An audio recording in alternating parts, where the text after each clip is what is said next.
Hey there, and welcome back to the Good Girl Box. You know, where we talk about all the things they never put in those good girl boxes they tried to squeeze us into growing up. Well, today, we're diving headfirst into one of those topics people love to dance around, raising boys. And no, I don't mean raising boys like they did back in the day, you know, where they told boys to toughen up and boys don't cry. We're talking about raising boys to be the kind of men who make the world a better place, men who are in touch with their emotions, who aren't afraid to show a little vulnerability, and who can actually cook a decent meal. You in? Great. Let's break this down, shall we?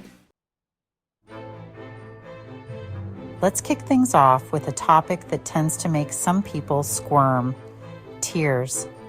Yes, those salty little drops of emotion that seem to terrify some folks. Here's a newsflash: boys have tear ducts too. And you know what? It's perfectly okay for them to use them. Telling a boy to man up when he cries is like telling him to shut off a part of who he is.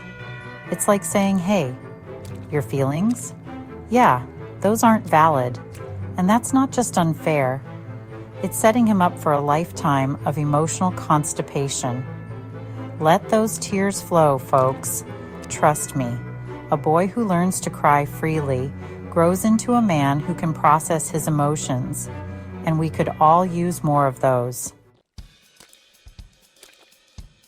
You know what else helps boys grow into emotionally intelligent men? Dolls.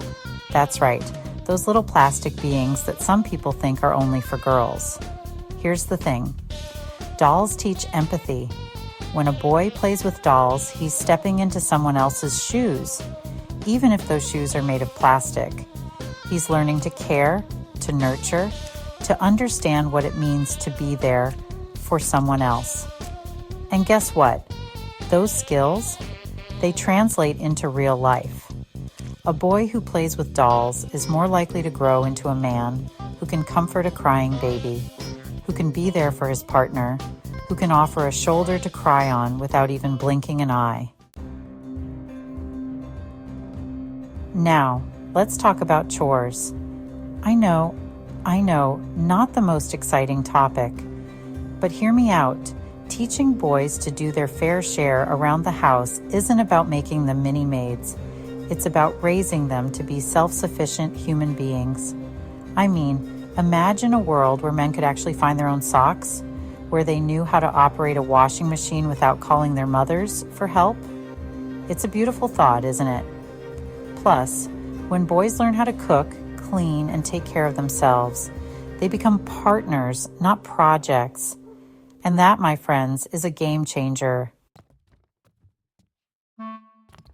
Let's talk about cooking, shall we?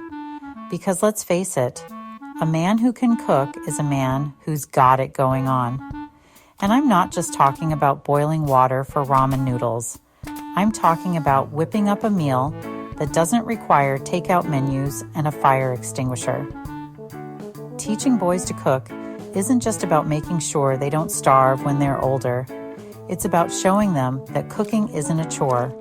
It's a life skill, a way to nourish themselves and the people they care about.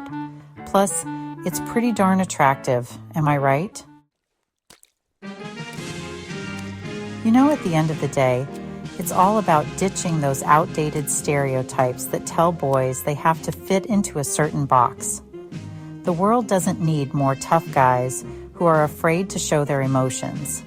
The world needs men who are kind, empathetic, and in touch with their feelings. Men who can change a diaper, cook a meal, and cry at a Pixar movie without feeling like they need to apologize for it. So, to sum it up, raise boys to cry, to nurture, to clean, to cook, and to be the kind of humans we actually enjoy sharing the planet with. You know, the kind who bring snacks to share and aren't afraid to ask for directions when they're lost. If you love this episode, don't forget to like, subscribe, and share it with anyone who's raising the next generation of awesome humans. Because let's be honest, we need all the help we can get.